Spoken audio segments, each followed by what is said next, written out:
Nombre de Jesús, San Mateo, creo que este texto no se los di, San Mateo 10, gloria a Jesús, San Mateo 10, 8, amén. Vamos a leerlo desde el 7, en el nombre de Jesús. San Mateo 10, 7 y 8 dice así: y yendo, predicad diciendo, el reino de los cielos se ha acercado, sanad enfermos, limpiad leprosos, resucitad muertos, echad fuera demonios, de gracia recibisteis, dad de gracia. Amén. Dele un fuerte gloria a Dios y póngase cómodo en esta mañana. Bueno, antes de empezar, mentados por la poderosa palabra de Dios, amén. Fue Jesús quien dijo, no solo de pan vivirá el hombre, sino de toda palabra que sale de la boca de Dios. Y cuán necesaria en estos tiempos tan difíciles y de tanta incertidumbre que estamos viviendo, amén.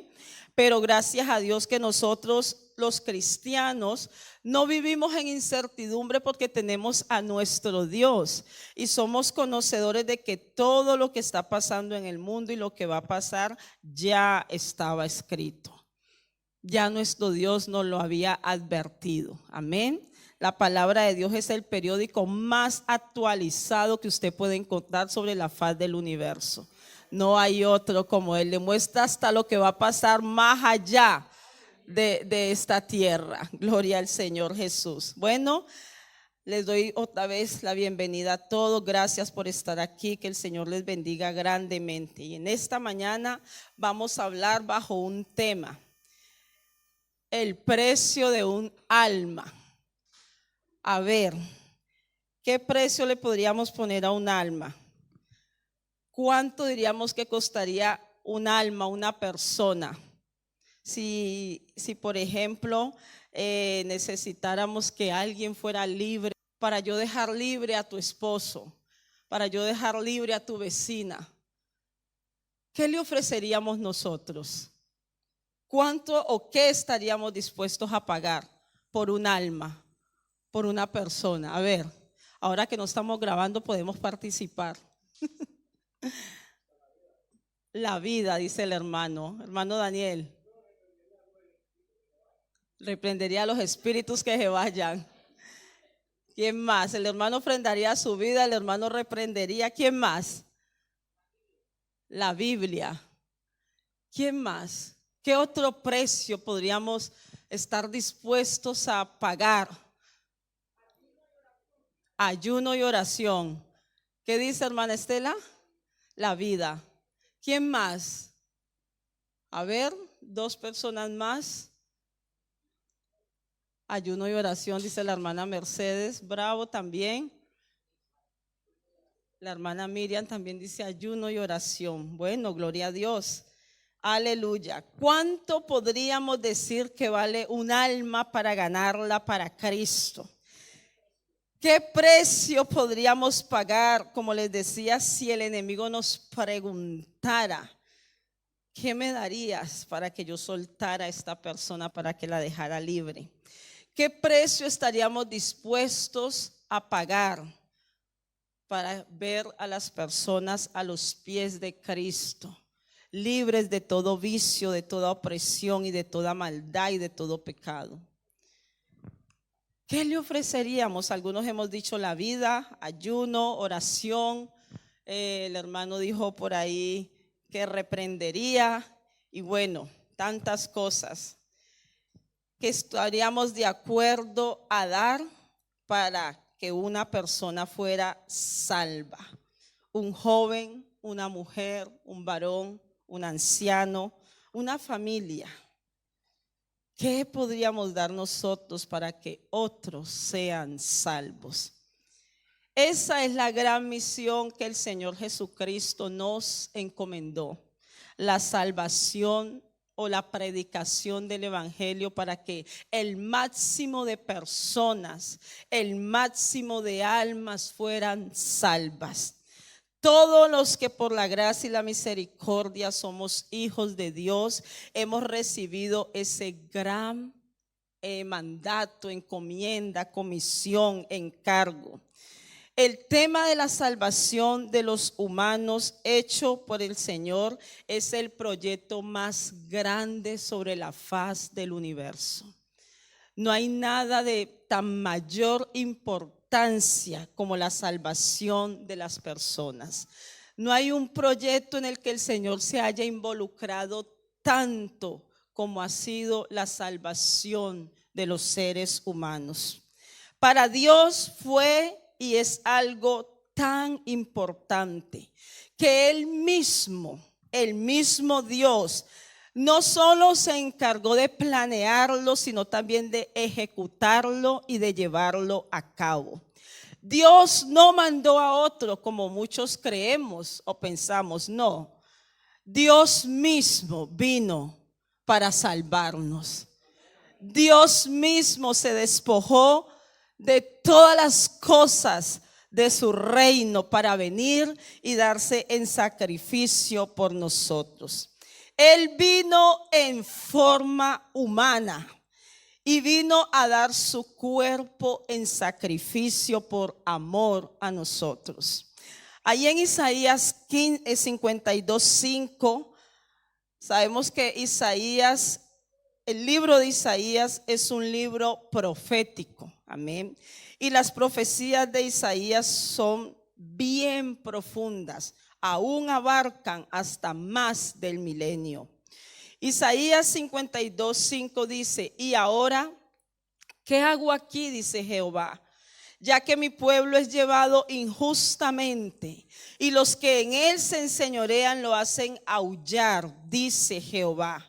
Y continuamente es blasfemado mi nombre todo el día. Por tanto, mi pueblo sabrá mi nombre por esta causa en aquel día, porque yo mismo que hablo, he aquí estaré presente. Esta profecía se escribió muchos años antes de que el Señor Jesucristo viniera a la tierra. La profecía dicha por Isaías que el Señor puso en su pensamiento y en sus labios. El mismo Dios y no otro venía a este mundo. Él mismo estaría presente. Dios se vio allá en el reino de los cielos y vio la condición de la humanidad. Vio cómo nos encontrábamos, arrastrados por el pecado, llevados por el pecado día a día, destruyéndonos unos a otros. Y el Señor dijo: ¿y yo qué hago aquí? Yo mismo voy a ir. Yo mismo los voy a ir a salvar. Así que Dios no mandó a la tercera persona de la Trinidad, como muchas veces escuchamos. No es que en el cielo hayan tres y Él mandó a su Hijo, no. Dios mismo vino a salvarnos. Él tuvo una manifestación humana.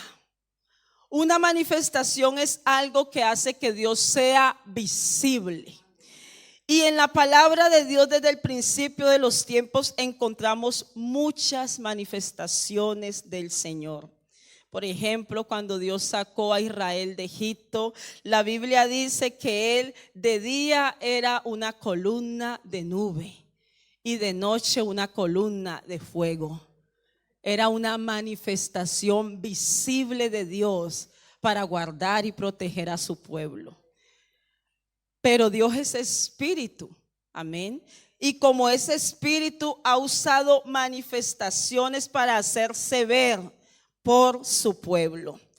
Y su gran manifestación, un misterio difícil de entender, que solamente podemos comprender si Él nos lo revela, si Él nos lo hace conocer. Amén. De que el mismo Dios vino y se metió en un cuerpo humano y se dio a conocer al hombre como un humano más, gloria al Señor. Un gran misterio que Dios se haya hecho hombre para entrar a este mundo, pero fue así. Fue así. Ahí en Primera de Timoteo 16 dice: indiscutiblemente grande es el misterio de la piedad. Dios fue manifestado en carne, justificado en espíritu, visto de los ángeles y predicado a los gentiles, creído en el mundo y recibido arriba en gloria. Muchos años antes de que el Señor viniera a la tierra, Él tenía un plan perfecto de salvación. Él tenía un plan perfecto para redimir al hombre de todo pecado. Gloria al Señor. Y lo primero que el Señor hizo fue empezar a hablar a su pueblo por medio de los profetas que Él levantó. Uno de los que más usó para hablar de su venida, de lo que Él era, fue al profeta Isaías. Isaías, en el libro de Isaías podemos encontrar muchísimas cosas de las que Dios tenía pronosticado hacer aquí en la tierra. Muchas son las profecías que dio a Isaías acerca de su venida y de su manifestación en carne. En Isaías 7:14 dice: por tanto, el Señor mismo os dará señal.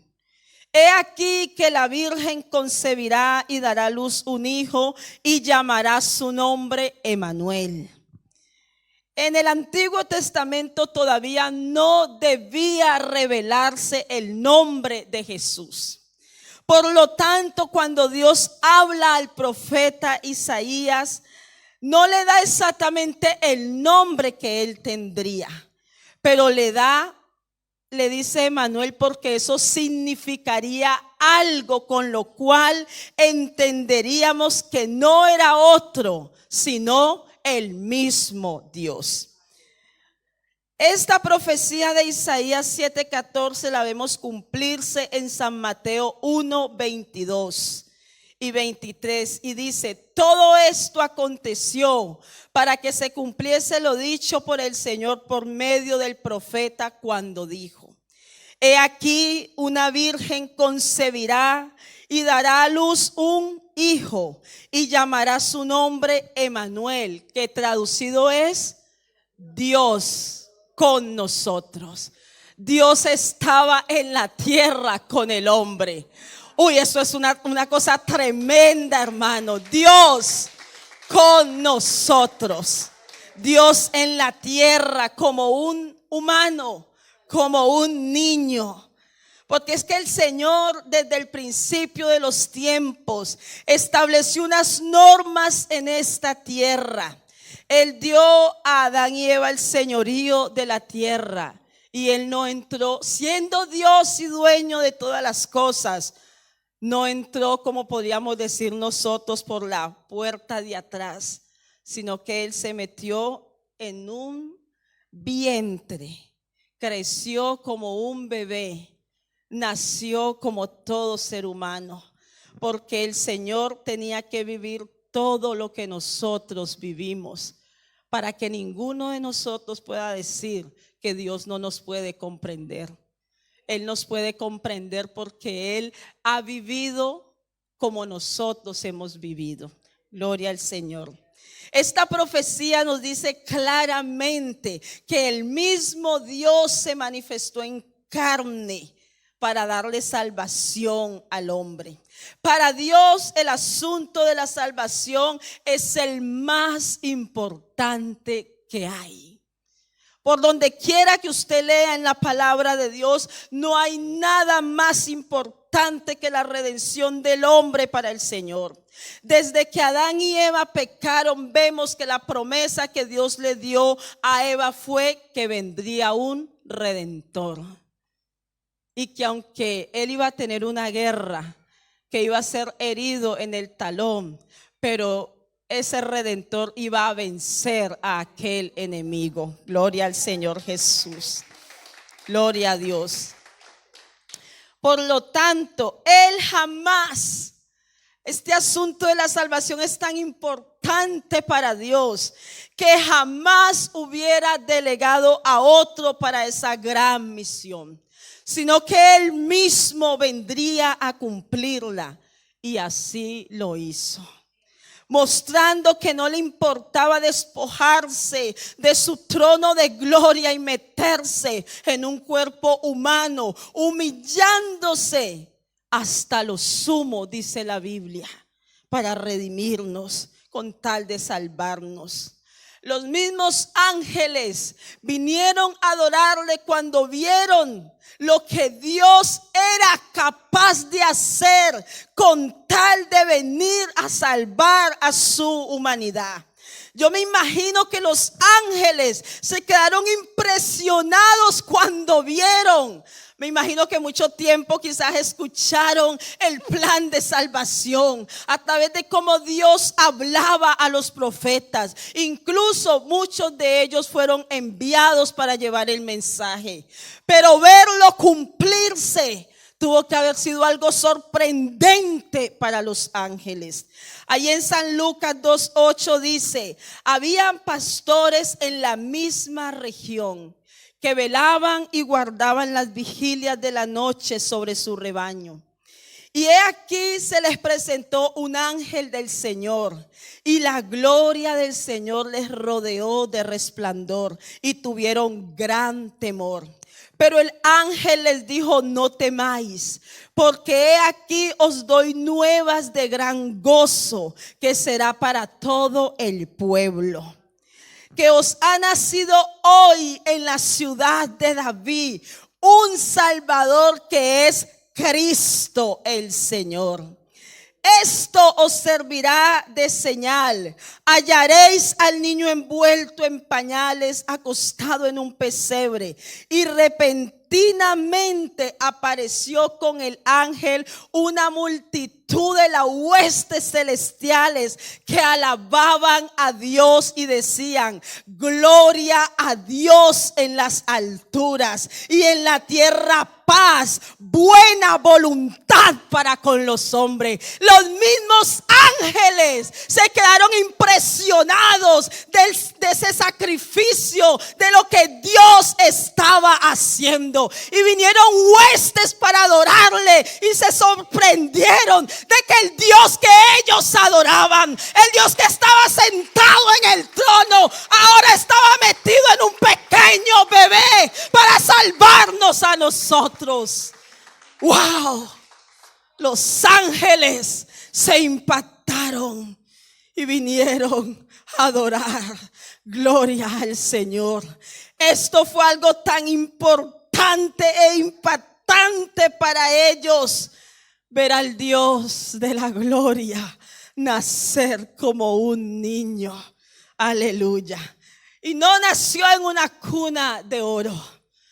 No nació en un hogar donde las comodidades eran muchas, sino que nació en la más completa humildad, en un establo.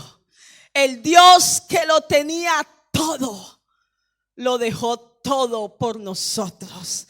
El Dios que era rico se hizo pobre por nosotros.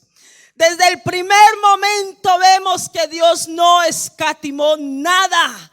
Para Él nosotros valíamos y valemos más que todas las riquezas que aún en el reino de cielo puedan haber. Yo me imagino a Dios diciendo: ¿de qué me vale a mí tener todo esto si lo que yo quiero es tenerlos a ellos? Lo que yo quiero es estar cerca de ellos. ¿Por qué lo digo? Porque a Él no le importó dejar su trono de gracia. Él no le importó dejar todas sus riquezas que tenía allá en el reino de los cielos, sino que vino a esta tierra y se hizo pobre por amor a nosotros. Cuánto amor, cuánta gracia. Wow, cuánto valor tenemos para este Dios. Aleluya, gloria al Señor.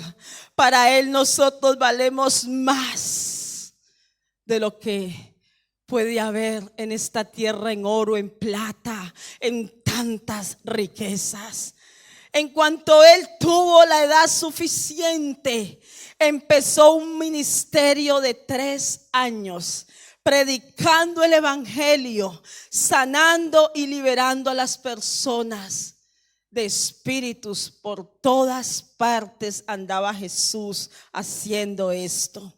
A él no le importaban días de largas caminatas para llevar su mensaje de amor. A él no le importó dormir en cualquier lugar, con hambre, con sed. Como humano, él se fatigó del sol, de la lluvia. Él sintió cansancio físico porque era humano. Pero él tenía un gran propósito: la salvación de la humanidad. En él solamente estaba salvarnos, redimirnos de esa condenación eterna. Finalmente vemos que llega el momento donde debía darse en sacrificio. Después de andar por las calles predicando el evangelio, sanando a las personas, liberando a las personas, llega el momento donde él debía entregar su cuerpo en sacrificio. Juan el Bautista dijo de él ahí en San Juan 1:29. El siguiente día vio Juan a Jesús que venía a él y dijo, recuerden que Juan fue el último gran profeta. Y mire la profecía que dio Juan. Y dijo, he aquí el Cordero de Dios que quita el pecado del mundo. La única forma en que nosotros fuéramos libres del pecado era que el Señor entregara su cuerpo en sacrificio. El cuerpo sobre el cual recayó todo el pecado de la humanidad. Jesús fue el Cordero que se entregó para ser inmolado, para que nosotros fuésemos salvos. No había otra manera. Sin sangre no hay remisión de pecados. Sin derramamiento de sangre es imposible que haya remisión de pecados. Sabemos los lectores de la palabra de Dios que en el Antiguo Testamento eran los corderos los que llevaban al sacrificio para que el hombre quedara limpio de pecados, pero eso era por momentos, porque luego continuamente tenían que estar haciendo sacrificios y el pecado no se quitaba de ellos.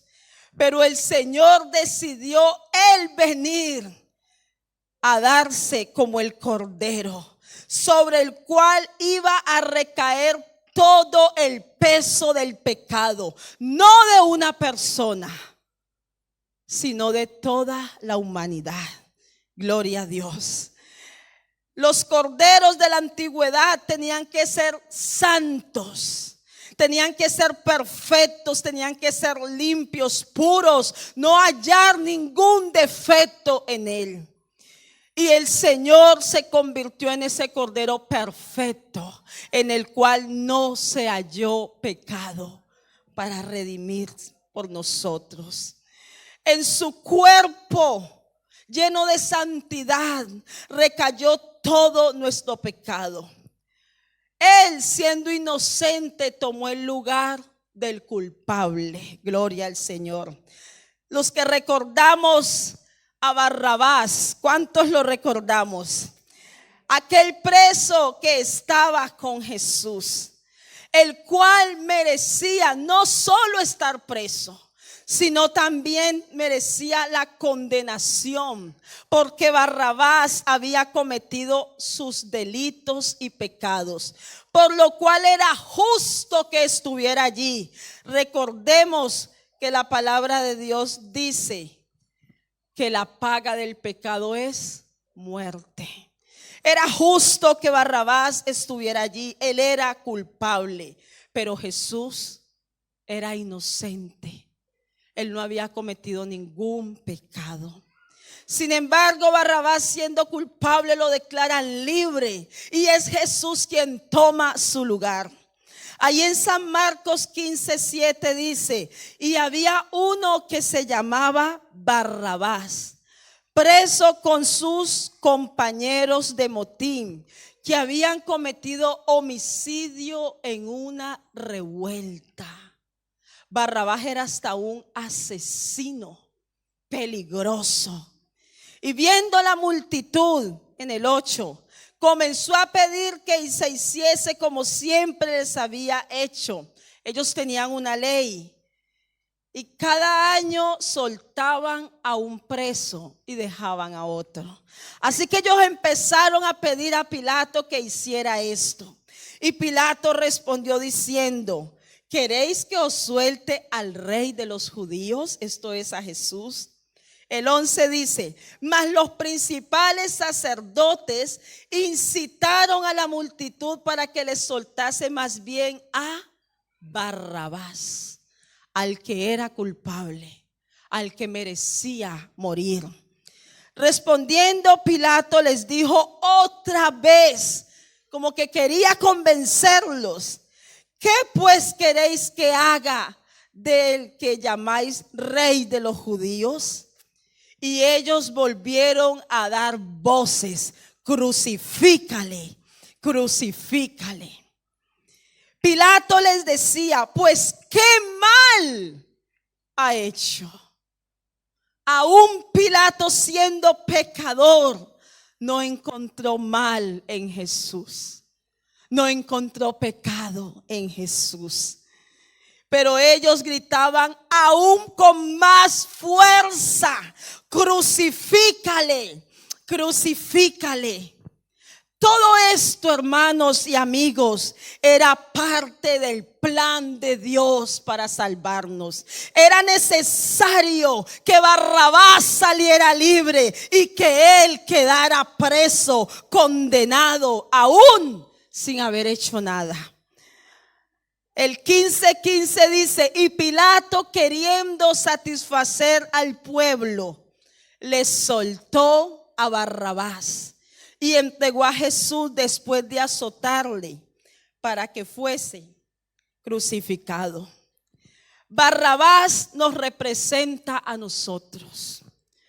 Barrabás éramos nosotros, quienes éramos culpables y merecedores de la condenación y del juicio. Era Barrabás quien tenía que ser crucificado y morir. Pero Jesús tomó el lugar de Barrabás. Lo que quiere decir y muestra que Jesús tomó el lugar de nosotros. Él recibió el castigo que teníamos que recibir nosotros. Recibió el juicio que nosotros merecíamos. Recibió la condenación que a nosotros nos correspondía. Así que vemos a Barrabás siendo culpable, saliendo libre. Usted se imagina la alegría de Barrabás, pero ahí estaba Jesús, siendo inocente, pero quedando condenado. Pero yo también me imagino la alegría de Jesús, porque aunque la gente no entendía lo que estaba pasando, él sí sabía lo que estaba haciendo y sabía que todo eso hacía parte de un plan perfecto. Aleluya. El Señor tomó nuestro lugar y en ese lugar fue golpeado, humillado, escarnecido. Él tuvo que cargar la cruz para recibir el peso de nuestros pecados. Ahí en San Juan 19:17 dice: y él, cargando su cruz, salió al lugar llamado de la calavera, y en hebreo Gólgota. Jesús tomó esa cruz y yo me imagino que esa cruz tuvo que pesar lo que nada en esta vida pudo pesar, porque en esa cruz representaba todos los pecados de toda la humanidad. Pero allí iba el Señor, aún golpeado, aún maltratado, con una multitud que le seguía, injuriándole, gritándole cosas, humillándolo, escupiéndolo. Pero Él iba allí solamente pensando en ti y en mí. Iba ahí pensando en nosotros, en que un día íbamos a estar en el reino de los cielos. Aleluya. Qué precio tan alto, hermanos. Qué precio tan alto el que Jesús pagó para redimirnos del pecado. Allí iba el Señor. Pero esto también había sido profetizado por el gran profeta Isaías. Y una vez la palabra de Dios nos confirma que no fue otro más que el mismo Dios que cargó nuestro pecado. Isaías 53:5 dice: mas Él herido fue por nuestras rebeliones, molido por nuestros pecados. El castigo de nuestra paz fue sobre Él, y por su llaga fuimos nosotros curados. Todos nosotros, dice el 6, nos descarriamos como ovejas. Cada cual se apartó por su camino, mas Jehová cargó en él el pecado de todos nosotros. Esta profecía se hizo realidad en la crucifixión de Jesús. No era otro, sino el mismo Dios vino en manifestación humana, dando y ofreciendo su cuerpo por amor a nosotros. Porque a Él nadie lo obligó. Nosotros no lo buscábamos, no se lo pedimos. A Él le nació, a Él le plació, vio nuestra condición y decidió hacerlo. Oh, qué Dios tan bueno, qué Dios tan misericordioso. Wow, wow. Finalmente, después de ir por aquel camino, oh, yo no me imagino al Señor cuántas cosas pasarían por su cabeza por aquel camino que atravesó. Pero es impactante ver cómo al final, cuando ya estaba por llegar, la Biblia nos relata que un hombre apareció y lo pusieron para que le ayudara a cargar la cruz. Y eso tiene un gran significado. Eso tiene una gran simbología. El Señor lo entregó todo. El Señor no se dejó nada. La palabra de Dios dice que aún derramó hasta su última gota de sangre. Cuando le metieron la espada para ver si aún estaba vivo, la Biblia dice que lo último que salió fueron sus últimas gotas mezcladas con agua. El Señor pagó el precio de nuestra redención. Todo aquel que desee ser salvo y libre del pecado puede serlo, porque Jesucristo ya pagó el precio. Usted y yo no le debemos nada a Satanás. Lo único que tenemos que hacer es tomar ese cheque y presentárselo a Él y decirle que por la sangre de Jesucristo nosotros somos libres. Somos libres, libres.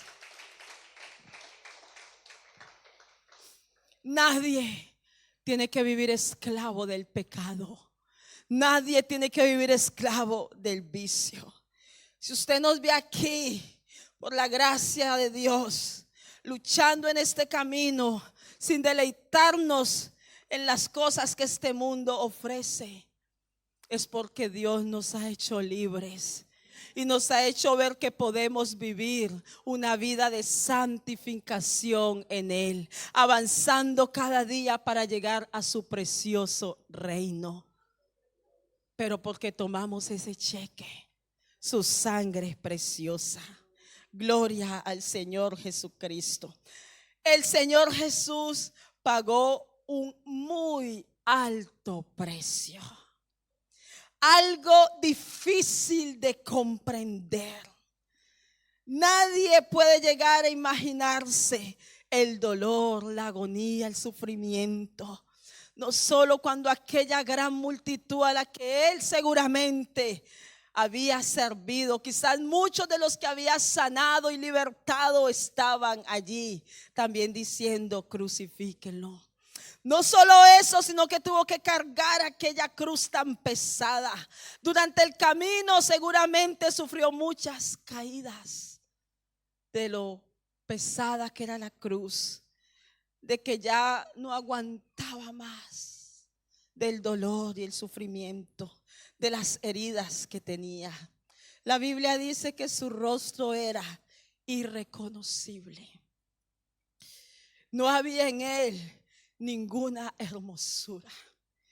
Él, a causa de los golpes, quedó irreconocible.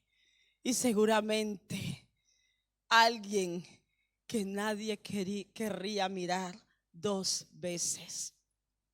No solo eso, sino que cuando llega allá al monte, al Gólgota, finalmente lo ponen en la cruz, en el madero que él mismo había cargado.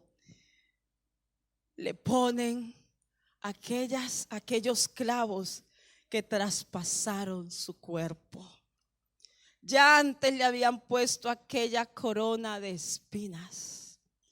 Se dicen que las espinas que le pusieron a Jesús fueron espinas del tamaño de un dedo, que traspasaron sus sentidos. Y todo ese dolor lo pasó el Señor.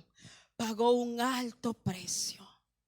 Pero no solo eso hizo nuestro Dios para continuar con el legado de la salvación, sino que para Él esta misión era tan importante que no podía terminar allí. Esta misión para el Señor tenía que continuar hasta el día de su venida. El Señor sabía que su estadía en la tierra como humano era corta. Y era necesario hacer algo para que la salvación siguiera llegando a las personas generación tras generación, año tras año. Jesús no solo se dedicó a la predicación del evangelio y a sanar y a hacer milagros en su ministerio, sino que dedicó tiempo para preparar hombres, mujeres que continuaran llevando el mensaje de salvación, porque esto para Él es la misión más importante que hay sobre la faz del universo. Jesús se tomó el tiempo y la dedicación suficiente para preparar a un equipo de personas que continuaran con este mensaje de salvación. Por lo que esto nos dice cuán importante es esta gran misión para el Señor. Cuán importante es para Jesús que el mensaje continúe llegando a todas las personas, aún a lo más remoto, como él mismo dijo, hasta lo último de la tierra. Jesús hizo todo lo posible para que el hombre fuese salvo. Aún después de él hacer todo y antes de hacer todo, porque él sabía que era necesario partir. Él sabía que era necesario entregar su cuerpo en sacrificio. Él dio gran importancia a la preparación de un gran equipo que continuara con el mensaje de la salvación. Por lo que vemos cuán importante es esto para el Señor.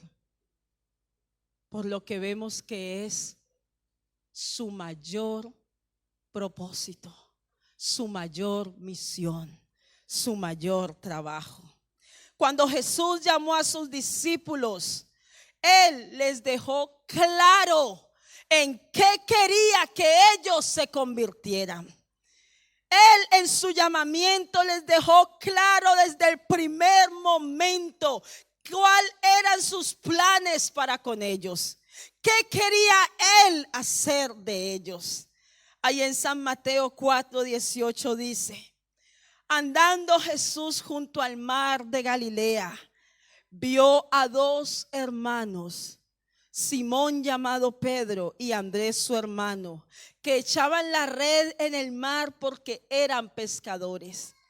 Y él les dijo: venid en pos de mí y os haré.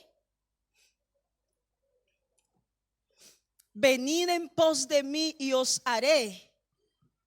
Jesús no se fue con rodeos. En cuanto vio a Pedro y a Andrés, les dijo: vengan en pos de mí y yo os haré pescadores de hombres. El Señor sabía que su estadía en la tierra como hombre llegaría a su fin, por lo que Él no perdió el tiempo. Y en cuanto empezó el ministerio de la predicación, también empezó su ministerio para buscar y preparar a aquellos que continuaran con lo que Él había empezado. Por ello, Jesús muestra lo importante que es para Él que continuemos con este poderoso mensaje, con esta poderosa misión. El Señor no perdió el tiempo, tanto que se encargó de que este mensaje quedara registrado en los 4 evangelios. Sabemos que hay 3 evangelios que son sinópticos porque se parecen, aunque hay cosas que están en el uno que no están en el otro. Y el evangelio de Juan, que es diferente a todos. Pero esta misión Jesús quería que quedara en los 4 evangelios. Por lo que muestra una vez más lo importante que era para Él. Que ya sea que si algunos leían a Juan, vieran el mensaje, la gran comisión. Que si algunos leían a Mateo, vieran el mensaje. A Marcos, a Lucas, vieran el mensaje de la gran comisión.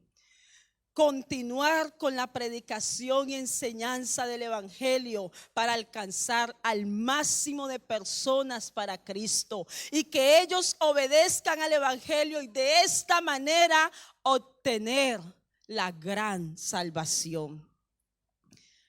Cristo nos ofrece su salvación y es el mejor regalo que podemos recibir. Por ello, Él se preocupó de que todos los discípulos comprendieran el mensaje, la importancia de predicar el evangelio para que el máximo de personas fueran salvas de la condenación eterna, de la ira venidera. Por ello, este mensaje quedó registrado en los 4 evangelios. Quizás dicho o escrito de diferente manera, pero el mismo mensaje. Mateo 28:18 dice: y Jesús se acercó y les habló diciendo: toda potestad me es dada en el cielo y en la tierra. Por tanto, id y haced discípulos a todas las naciones, bautizándolos en el nombre del Padre y del Hijo y del Espíritu Santo, enseñándoles que guarden todas las cosas que os he mandado. Y he aquí, yo estoy con vosotros todos los días hasta el fin del mundo. Pero en Marcos quedó registrado de la siguiente manera. Marcos 16:15 dice: y les dijo: Id por todo el mundo y predicad el evangelio a toda criatura. El que creyere y fuere bautizado será salvo, mas el que no creyere será condenado. El 46 dice, gloria al Señor Jesús. En San Lucas 24:46 quedó registrado de la siguiente manera. Y les dijo, así está escrito. Y así fue necesario que el Cristo padeciese y resucitase de los muertos al tercer día, y que se predicase en su nombre el arrepentimiento y el perdón de pecados en todas las naciones, comenzando desde Jerusalén. Y vosotros sois testigos de estas cosas. En el cuarto evangelio, en San Juan, también quedó registrado. San Juan 21:15 dice, cuando hubieron comido, Jesús dijo a Simón Pedro, Simón, hijo de Jonás, ¿me amas más que estos? Wow. Hay gente que ama a Jesús más que otros. ¿Y sabe cómo se muestra eso? Ahora lo vamos a ver. ¿Me amas más que estos? Le respondió, sí, Señor, tú sabes que te amo. Él le dijo, apacienta mis corderos. El que ama a Jesús, ama lo que Jesús ama. Hay gente que ama más que otros a Jesús y lo demuestran porque aman lo que Él ama. Le respondió, sí, Señor. Perdón, apacienta mis corderos. 2:16 dice, volvió a decirle la segunda vez, Simón, hijo de Jonás, ¿me amas? Pedro le respondió, sí, Señor, tú sabes que te amo. Le dijo, pastorea mis ovejas. Le dijo la tercera vez, Simón, hijo de Jonás, ¿me amas? Pedro se entristeció de que le dijese la tercera vez, ¿me amas? Y le respondió, Señor, tú lo sabes todo. Tú sabes que te amo.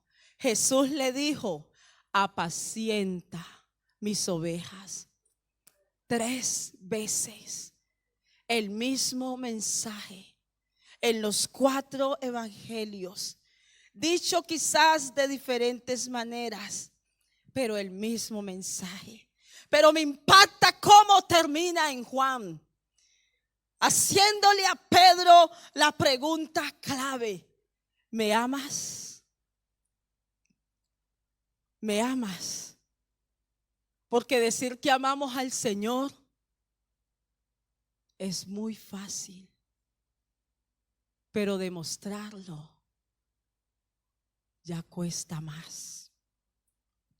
Por lo que el Señor en el Evangelio de Juan muestra la gran comisión que se debía hacer no por otra cosa, sino por amor. Por amor.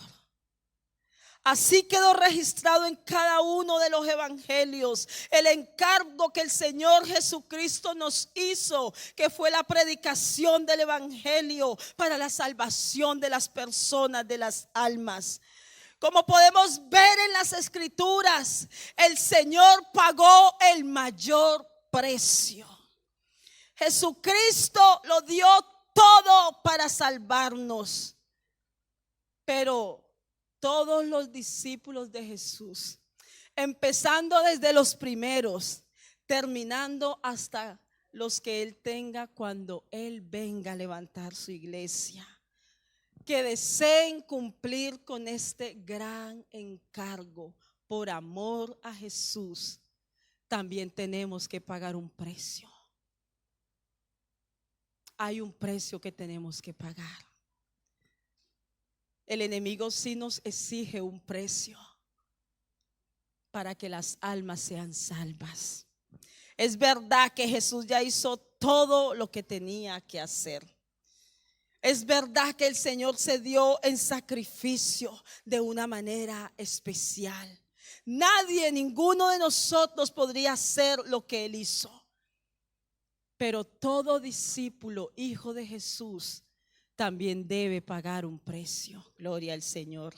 Le voy a pedir a los hermanos de alabanza que vayan pasando. Ya estoy finalizando.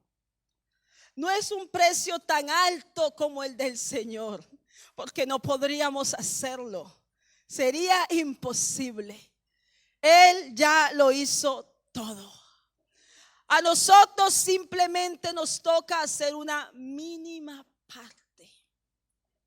Por ello el Señor la pregunta a Pedro: ¿me amas? Porque por amor se hacen muchos sacrificios. Por amor se pagan grandes precios. Gloria al Señor. Por ello el que ama y quiere ganar algo también requiere sacrificarse. Lo primero que debemos de sacrificar es nuestro tiempo. Nuestro tiempo. Y es lo que más está costando en los últimos tiempos. Gloria al Señor. La mayoría de los hijos de Dios de este tiempo, nuestra excusa número uno para cumplir con el mandato de Dios es: no tengo tiempo, no me alcanza el tiempo. Pero esto es un precio que hay que pagar si queremos continuar con el legado de Jesús. Debemos de sacar tiempo para orar y buscar el rostro del Señor en ayunos, vigilias, etcétera, etcétera. Porque sin el Señor nada podemos hacer. Pero en todas estas cosas Jesús ha sido y será nuestro ejemplo. Jamás nos va a pedir cosas que Él no haya hecho. En San Marcos 1:35 dice: levantándose muy de mañana, siendo aún muy oscuro, salió y se fue a un lugar desierto y allí oraba. ¿Qué necesidad tenía el Señor de orar si Él era Dios? Pero Él mostró el ejemplo para que nosotros lo siguiéramos. Sacar tiempo para escudriñar las Escrituras. Él fue nuestro ejemplo también en esto. Jesús mostró que Él era un conocedor de su palabra. Ahí en Mateo 4:3 dice: y vino a Él el tentador y le dijo: si eres hijo de Dios, di que estas piedras se conviertan en pan. Y Él respondió: escrito está. Él se sabía la palabra. Y este es solo un ejemplo, hay varios. Escrito está: no solo de pan vivirá el hombre, sino de toda palabra que sale de la boca de Dios. Jesús como hombre supo responderle al enemigo con la palabra, lo que mostró que Él pagaba el precio de orar, de buscar, de ayunar, de vigilar, de escudriñar las Escrituras. Porque para el Señor tu salvación y la salvación de otros, la mía, no es cualquier cosa. Es su gran propósito. Es lo más grande. Finalmente Jesús también enseñó que era necesario sacar tiempo para ir a predicar. Jesús iba por todas partes anunciando el evangelio. San Mateo 19:1 dice: aconteció que cuando Jesús terminó estas palabras, se alejó de Galilea y fue a las regiones de Judea, al otro lado del Jordán. El Señor no paraba, Él no descansaba. Él iba de un lugar y salía al otro. Para poder orar, Él tenía que hacerlo cuando era muy oscuro.